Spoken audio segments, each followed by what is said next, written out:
GB News Express. Mga baretang may init, madadagog na sa Morning Hirit. GB News Express. Mga baretang tinipon sa DCGB News Center. Ini ang mga baretang totoo, sigurado, asin garantisado. Ngunyan, puya ang sa indong tagapagbareta. Nguya pang headlines kan mga darakulang bareta sa DCGB.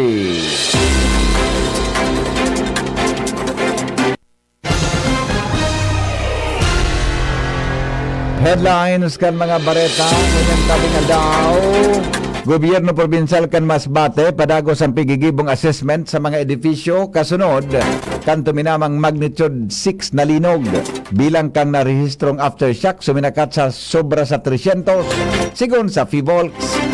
LTO Bicol piglinaw ang updated ang mga plate number kan behikulo apera sa nasa motorsiklong binakal kan taon 2017. Sa lado nasyonal, mga biyahe ni Presidente Bongbong Marcos sa ibang nasyon nakatipon in sobra sa 3 trilyon pesos na investment pledges. PhilHealth nagpaluwas din sobra sa 66 billion pesos na kantidad din COVID-19 claims kan 2020. Sa ibang nasyon, pagtaon in medical leave sa mga kababaihan na igwang bulanan na bisita o menstruation inaprubaran kan mga legislador sa Espanya.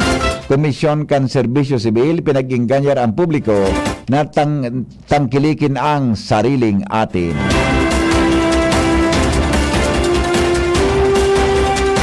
Yan mga tugang ang headlines ngunyan pong aga sa DCGB. Ngunyan po sa detalyes kan mga bareta. Dagos ang pinagigibong assessment kan gobyerno probinsal kan Masbate sa mga edifisyo. Kasunod ini kan tuminamang magnitude 6 na linog sa batuan kan Pebrero 16 na magahon. Katakod kay ini pinag-aktibar na kan Department of Social Welfare and Development ang saindang disaster team para sa mga biktima kang linog kung saan nakapag-distribuer na nintabang sa mga apektadong residentes. Naibalik naman ang supply kan tubig sa mga dalakulang pati kan Masbate. Mientras tanto suminakat naman sa sobra sa 300 na aftershocks ang narehistro kan FIVOLCS. Kasunod ka nangyaring paglinog. Sigon sa FIVOLCS, kasabay digdian magnitude 4.8 na linog kasobrang aga na sinundan pa rin nagkapirang mga aftershocks.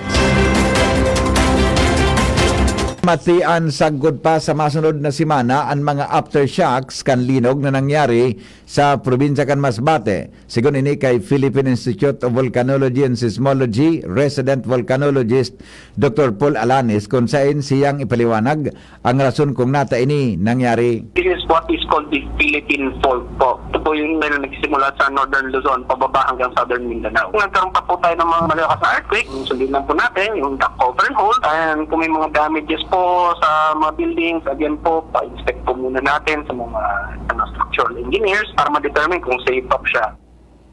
Basado po sa endang monitoring, sagkod alas 7 nin aga kasuhapon, uminabot sa 329 na aftershocks.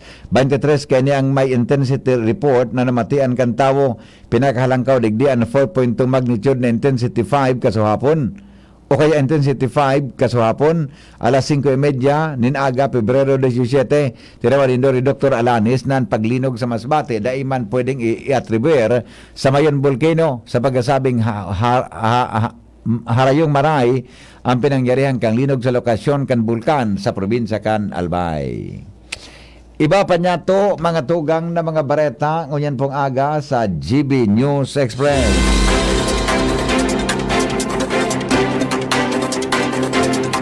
Bareta, hali po dyan sa Tercer Distrito Canalbay. Kaya ba mga tugang, si Jimmy Nasalita. Nakaka-disappoint sa mga turista ang mga balaw-bagaw na mga ayam sa mga coastal barangays digdi sa Ligao kung saan ang lokal na gobyerno kan syudad pigpapagayon ang mga tourist destinations digdi.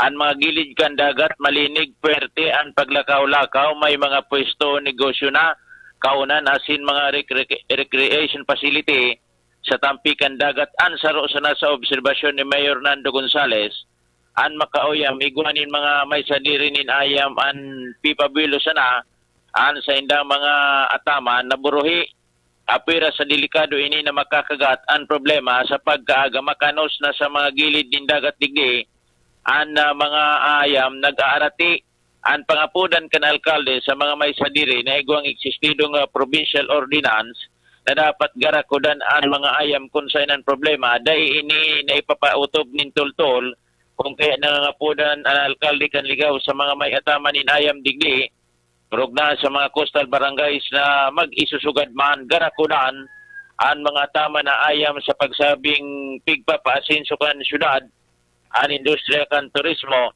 alagad nagdadaraman in pagka-turn off sa mga turista ang gulping balaw bago o mga buhik ayam digdi sa mga coastal areas kan Ligao City. Mga dagdag na barita, Jimmy Nasalita, DCGB News.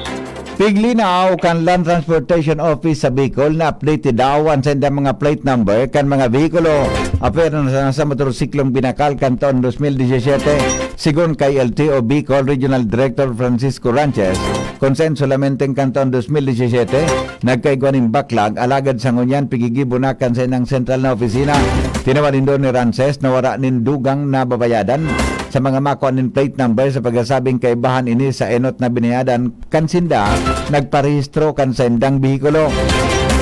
Sinabi ni Rances sa DCGB News na pigigibo maninda ni Spersos tanganing maresolveran ang mga concerns manungod sa plate number kan mga bihikulo sa rehiyon. Iba pa niya to mga tugang na mga bareta sa lado lokal kay iba si Joshua Bino. Palaisipan ngunyan kung paanong nawara ang nagkapirang electrical cables sa power plant terminal building kan Legazpi Airport sa Barangay Cruzada, Legazpi City. Bandang alas 3 ang hapon kasuudma nag-report sa Patura kan Legazpi City Police. Si Certain Nolson, iyo ang power plant in charge kan Civil Aviation Authority of the Philippines o CAAP Alubodaraga asin CAAP Legazpi. Tusog sa pinagsumbong kay ni Pebrero 13 kaining taon kan makaresibir siya nin report halis sa indang personaes asin susog sa indang inspeksyon nareparo kan mga ini na route na ang pinto sa likod kan nasabing power plant asin aligado igwanin mga nawawarang electrical cables. Kinaumagahan Pebrero 14 kan magkondusir sa giraray ni inspeksyon ang mga personnel kan nasabing power plant. Napag-araman na ang mga nawawarang electrical cables hali sa power plant sundo sa terminal iyo ang nasa poco mas o menos 606 meters. Apuera kay ni nahiling man ang sarong handso na posibleng ginamit pang putol kan nasabing mga wires. Sa ngunyan, nai-report na ini sa mga investigador kan Legazpi City Police para sa follow-up investigation. Dahil pamaisihan o pinagbibilog pa kan DCGB News kung ano ang talagang nangyari, rason para mawara ang nagkaperang electrical wires sa nasabing lugar. Mga dagdag na bareta, Joshua Pino, DCGB. Mga tugang option sa naman kan mga marinyo nin rehistro na an kansendang bihikulo ang piglansar na motor vehicle online registration renewal kan LTO Regional 5. Inan tinabanin doon ni LTO Bicol Regional Director Francisco Ranches Jr. konsen kaibahan sa prosesong pagkuhanin insurance sa mga insurance company na akreditado kan ahensya pagdara sa private motor vehicle inspection centers para sa inspection asin ang pagkakaiwan ng account sa Land Transportation Management System. Meron silang pagpipilian. Gusto mo ng online, pwede. Gusto mo ng drive-thru, pwede rin dito sa may mga filling areas sa Bicol. Gusto mo ng regular process kung ano yung gusto ng transacting public. Sinabi ni Rances na nasa makabagong pagi kan pag-renew kan rehistro pwedeng magbayad sa pagi kan GCash asin e-wallet tulos man sindang makaresibinin printable na resibo. Sigon kay Rances sa Bicol Region igwanin 5 private motor vehicle inspection centers na magakuha sa Ligao City, Salbay, Dait, Camarines Norte, Pili asin Pamplona sa Camarines Sur, Siringman, Saroan nasa Sursugon. Dugang pagkan-opisyal na sa laog ng 10 minutos may proseso na ang dokumentos kan kliyente mantang tinawanin doon kan opisyal na parehas man sanaan babayadan na kantidad kan mga maparinyo in kaso magamit kan motor vehicle online registration renewal. Dagdag na report mga tugang halipo dyan sa luwas programa kan Department of Health Bicol Mass Risk Assessment suportado kang LGU Tabaco. Report kay Joe Mario. Suportado kan lokal na gobyerno kan Tambaco ang planong programa kan Regional Office kan Department of Health may kinaraman sa pinagapod na mass risk assessment. Ini ang pinahayag ni Mayor Cresel Agman Luistro sa pagsasabi na ang programang ini magiging dakulang katabangan para mapreventaran ang paglalakan o posibleng pagtama kang helang sa mga residentes. Susuk sa iya, ang programang ining ilalansar kan DOH sa bilog na Bicol Region, may katuyuhan na maaraman ang mga posibleng helang na mamatean kan mga residentes. Dahilan ta sa paagi kay ni maglilibot ang mga NDP asin mga barangay health workers sa kada residensya asin magi-interview aramon ang mga historikang hilang sa pamilya arog kan diabetes, alta presyon, pwedeng cancer, mental health o kaya heart disease. Daya sa pagnakuana ang mga datos na ini makakagibo na rin paagi ang DOH para mapreventaran na maglalaan mga helang na posibleng tumama sa sarong miyembro kan pamilya. Sa paagiman kay ni susug kay Mayor Cresel Agman Luistro, maaraman man kan lokal na gobyerno ang mga klase kan mga bulong na kaipuan ng import-chase na isusupply o itataong libre sa mga residentes na posibleng tamaan ka mga naunang bita na helang. Ang naunang bita na programa magpupuon sa Marso 1 kung kaya nangapudan si Mayor Cresel Agman Luistro sa mga residentes kan Tabaco natawan din importansya asin akomodaron ang mga tauhan kan kang City Health Unit na mapasyar sa sendang mga residensya para sa interview. Yan ang report. Jomar Bien, DCGB.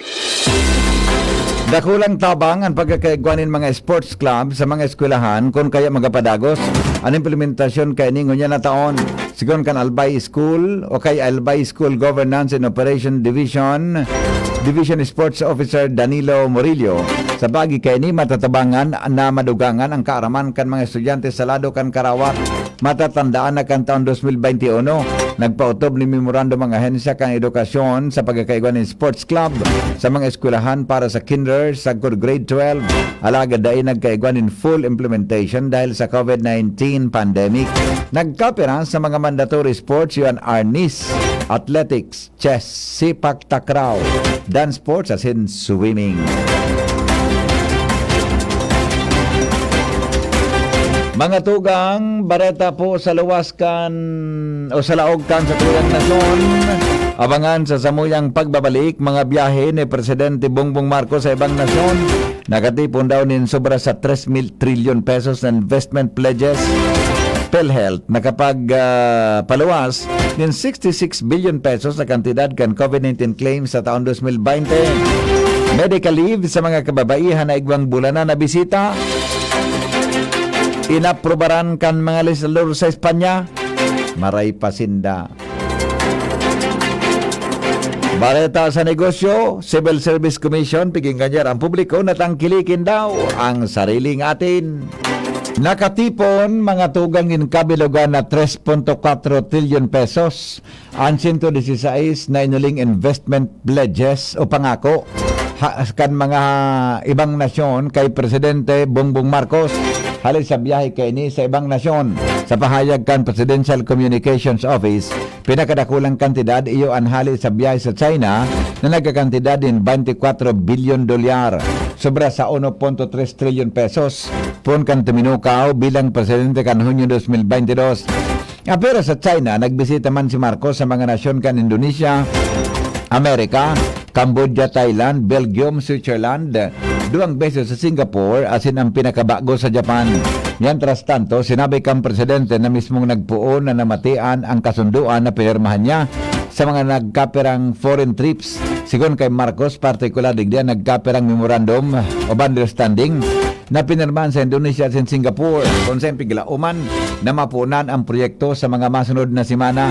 Siniguro man kang presidente na pighidali ninda ang proseso kan investment pledges para mapakinabangan kan nasyon ang contacts na ginibo sa mga foreign investors. Ipinahayag po kan PhilHealth o kaya mga tugang kan Philippine Health Insurance Corporation na nakabayad ininin kabilugan na 66.3 billion pesos na kantidad kan mga claims para sa pasyente kan COVID-19. Sigon kay PhilHealth Insurance Corporation, Acting Vice President for Corporate Affairs Ray Balenya pon Enero 2020 sagkod Pebrero 2023 nagbayad ang sendang korporasyon ng 66.3 billion para sa claims sa COVID-19. Idinagdag pa niya kasabay digdi ang COVID-19 test, isolation, asin ang pagpapa-ospital kan mga pasyente, sakop kan state health insurer ang pagpapa-ospital kan mga pasyente sa COVID-19 depende sa sitwasyon kan hilang na pneumonia kung sa inhali sa sobra o sa maabot sa 44,000 pesos nasa sobra sa 786 ngunyan. Sakop man kan korporasyon ang sagkod sa sobra sa 22,000 para sa community in isolation, mantang sobra maabot sa 6,000 para sa home in isolation. Dagdag pa ni Belenya na ang PhilHealth iguanin 224 bilyon na reserbang fundo kan Setyembre 2022.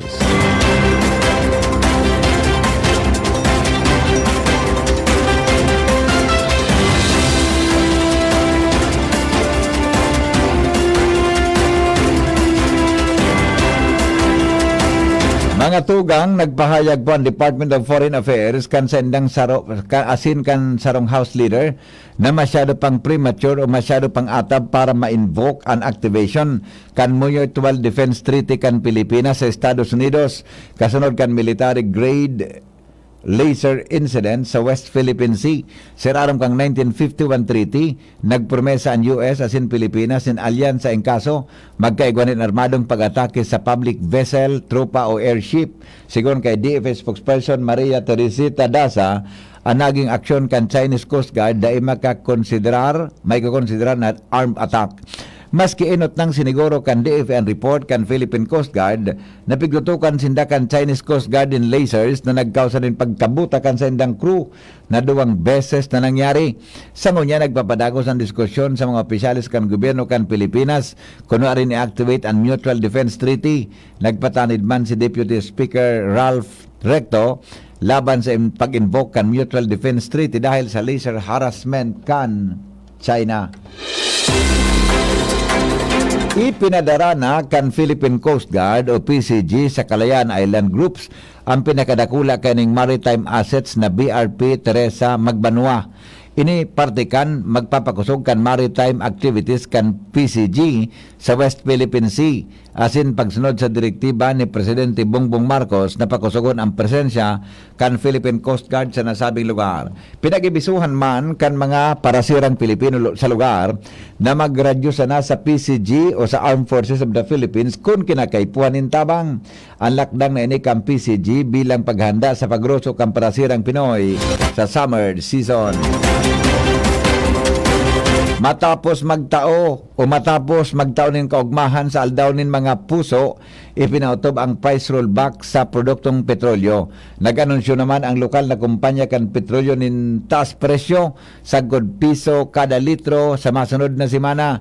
Sinabi kan sarong industriya na ang presyo kan diesel pwedeng tumaas sa 70 sagod piso kada litro, asin ang gasolina 60 sagod 20 sentimos kada litro.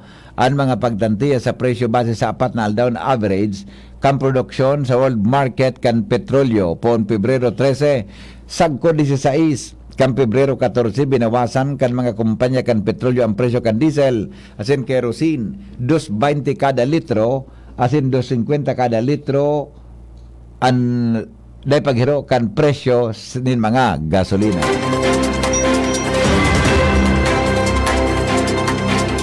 Nangapudan mga tugang ang Department of Foreign Affairs o DFA sa China na punduhon ang mga dangerous asin destabilizing na aksyon kaini sa West Philippine Sea.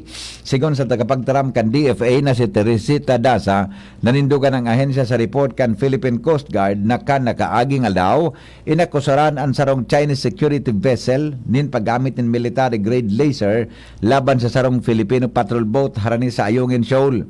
Dahilan kaini, nangapudan ang departamento sa China na punduhon ang delikadong aksyon napigigibo laban sa mga barko kan Pilipinas kung sain matatandaan na paramiantras na nabuta o inakahiling ang mga tauhan kan Philippine Coast Guard dahil sa laser incident kan Pebrero 6 mantang pingsuportahan kaini ang rotation ay isang resupply mission sa mga Marines na nakadisganar sa Navy ship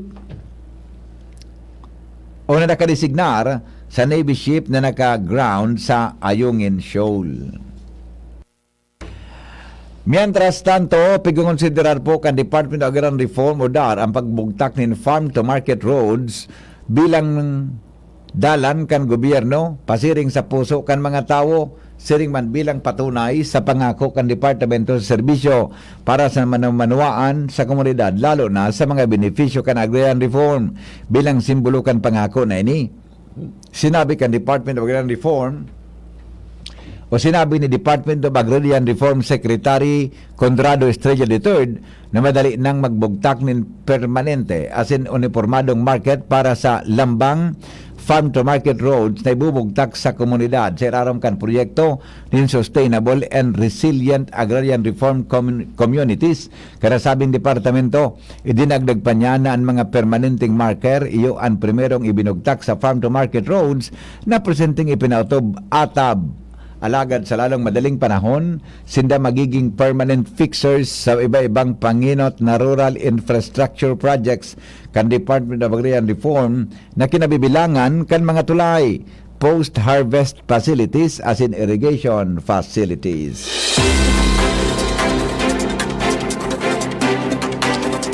Hinagad ni Senador Robin Padilla sa Department of Trade and Industry o DTI as in Cooperative Development Authority na insayuhon ang mga parauma as in mga parasira na maging negosyante sa pagdangog kan Senado. Tinoyaw ni Padilla na sagkod ngunyan ang mga parauma as in parasira kay bahan pamanggiraray sa pinakatios sa below poverty line. Sigon kay Padilla, makamundo kung si isay pa ang nagatrabaho para sa tuyang pagkaon, sindalugod ang nasa likod kan pagtios.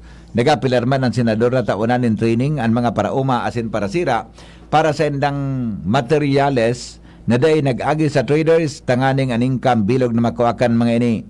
Nahadit ang senador na dahil sa padago sa pagtios kanasabing sektor, habo na nindang gibuhon na parauman sa endang mga aki. Hinagan ni Padilla sa mga ahensya na tabangan i-organisar ang mga parauma asin parasira na maging kooperatiba asin tabangan ang mga ini na magnegosyo tanganing sangunyan matawanan sindanin pagkakataon na umangat ang sendang buhay.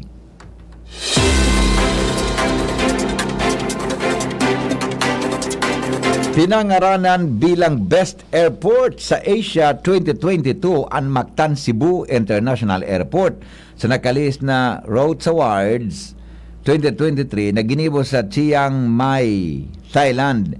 Ginibo ini kan Pebrero 5 kung saan sa laog kan Mactan Cebu International Airport sa kategoriyang Airline and Destination Marketing under the 5MK Passengers. Physical ining nagresibi ni Attorney Tanib Angob Gaviola, Naomi Arkayan asin Elmar Tagalogin kan Mactan Cebu International Airport. Kamabutan kan awarding na ini nataunanin pagbidbid ang effort kan airport operator sa mga airlines as in destination marketing. Mantang nagresibi man in award ang Singapore Changi Airport bilang overall winner.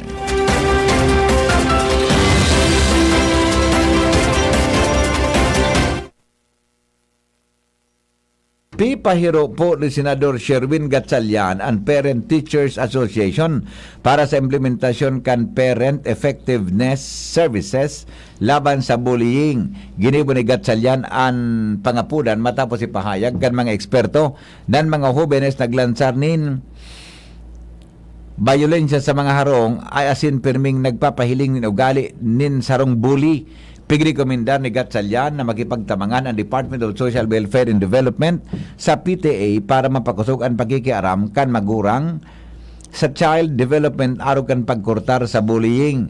Tinawanin doon kan mga senador na importanteng papel kan mga magurang para maiwasan ang pagiging bully ang mga aki, kaya hinagad kainin na mahigpit ang pagpapautob kan Parent Effectiveness Service Program o PES Act. Siraram kan lay Tatabangan ang mga magurang asin parent substitute na pahiwasonan sa indang kaaraman asin kakayahan sa pagganap sa indang trabaho asin responsibilidad. Pinagunambitan man na dakulang agyat sa programa ang pag-abot sa 20 milyon na mga magurang sa nasyon kaya dakulang tabang kon gagamiton asin papahiroon ang mga eksistidong network kan DepEd arog kan PTA. Nagtutubod ang kongresista na sa pagikan o nagtutubod ang senador na sa pagikan pagtap sa PTA makaskas na maabot ang mga magurang para para sa mandato kan mga ini na maging parte kan Parent Effectiveness Service. Mga tugang alas 5 o kaya alas 6:29 oras po sa Pilipinas, magbabalik po ang GB News Express. GB News Express. News Express. GB News Express. Ang oras hatod sa Indokang Climax Forte. Climax Forte, available in South Star Drug, Mercury Drug, and other drugstores nationwide. GB News Express. News Express. GB News Express.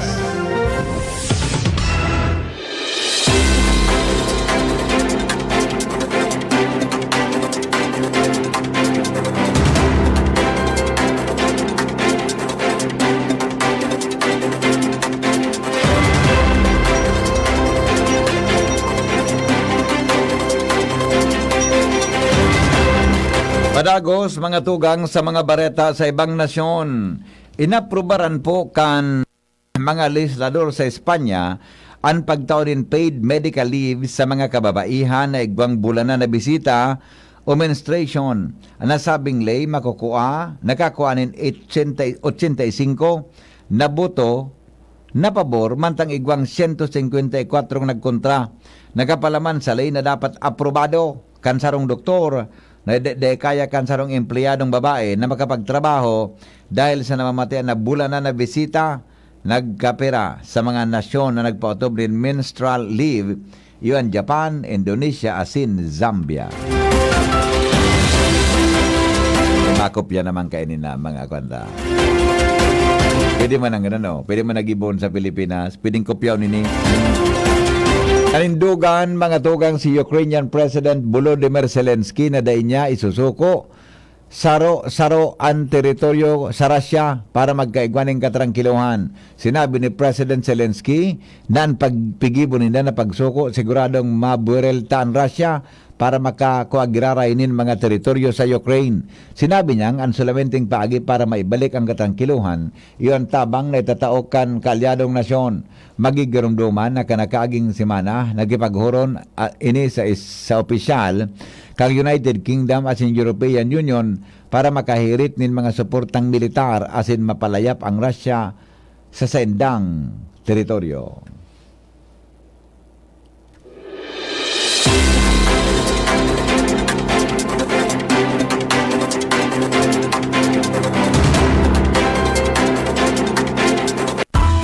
Business News. Business News.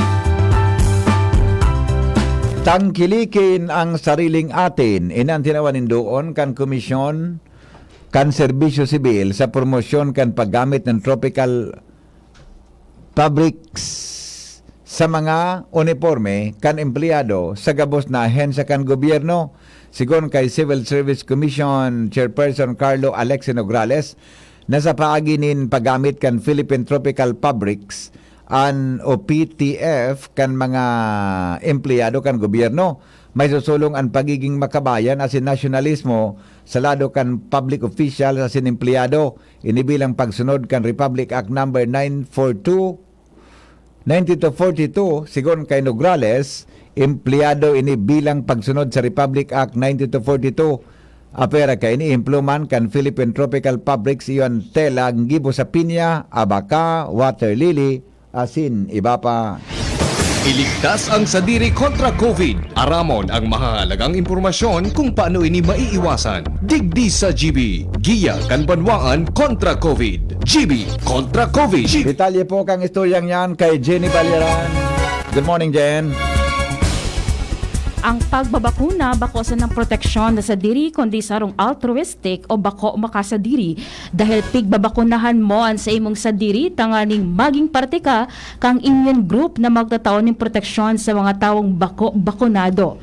Ini ang sinabi ni Dr. Mike Ryan, Executive Director kang WHO Health Emergency Program. Siyang sinabi na sa pagiging bakunado, ang lawas nakakabilog asin na mamantinir ang proteksyon kontra sa seryosong helang asin kagadanon. Dakulang tabang mga ingi para dain na magbutwa ang mga o iba pang variants kang COVID-19. Sarong pagirumdom kang DZGB, Department of Health, asin kang World Health Organization para sa ligtas na pamilya asin komunidad sa COVID-19 ligtas ang may aral.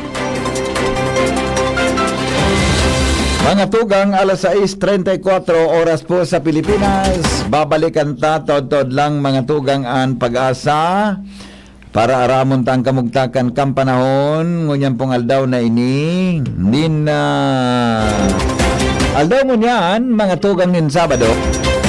Alon tagiral na kontakod ang pag-asa para po sitwasyon kam panahon sa satuyang rehiyon. May kinaraman po sa padagos na palipot o paglipot. Hello, good morning. Sir Henry. Morning, Sir Melvin. Order ka po sa tuyang programa. Ngunya na aga, go ahead po sa forecast. Diyos maray na pagkaga po sa imo, Sir Henry Maceda, sa mga taga-DCGB, asin sa gabos na taga-pakinig, asin taga-subaybay kang DCGB. Sunod na petsa Pebrero 18, 2023, saldaw ng Sabado ng pagkaga, ininang satuyang latest update sa kamugtakang kang satuyang panhon. Kasabagong alas 3 kang madaling araw, ang low pressure area ay pigakalkulong nasa distansyang 285 kilometers, sirangan kang Davao City, o ito po ay nasa distansyang 875 kilometer, sirangan kang Legazpi City, Albay, sa coordinates na 6.6 degrees north, 128.2 degrees east. Ang naturang low pressure area ay mababa pa rin ang posibilidad na mabilog bilang isang ganap na bagyo. Mantang ini sa kasalukuyan ay nakaka-apekto man sa Kabigolan, sa Kabisayan, asin sa Mindanao. Mantang northeast monsoon o duros kang amihan naman ay nakaka-apekto sa natatadang parte kang Luzon. Digdi sa Kapikulan, makaka-experience siya ng mapanganuro na kalangitan na may kalat-kalat ng mga pag-uran na sin pagkikilat, pagdaguldol, dulot kang low pressure area. Ang duros ay moderato, sundo makusog na hadi sa norte sirangan ng mamamatian. Ang mga baybaying dagat, asin kadagatang kang Kapikulan, magiging moderato, sundo sa Maalon. Padagos man na nakabandera ang gale warning sa mga kadagatang kang Kabikulan. Sa Costales kang Camarines Norte, Camarines Sur, Catanduanes, Albay, Sorsogon, asin sa Masbate.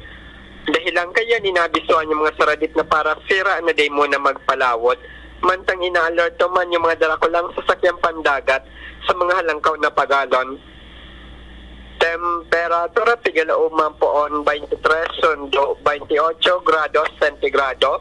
Asin ng aldaw ay nagsirang kasubagong alas 6:07 ning pagkaaga. Asin masulnop at yan na alas 5:51 ning pagkahapon. Philippine Standard Time, alas 6:36 ning pagkaaga.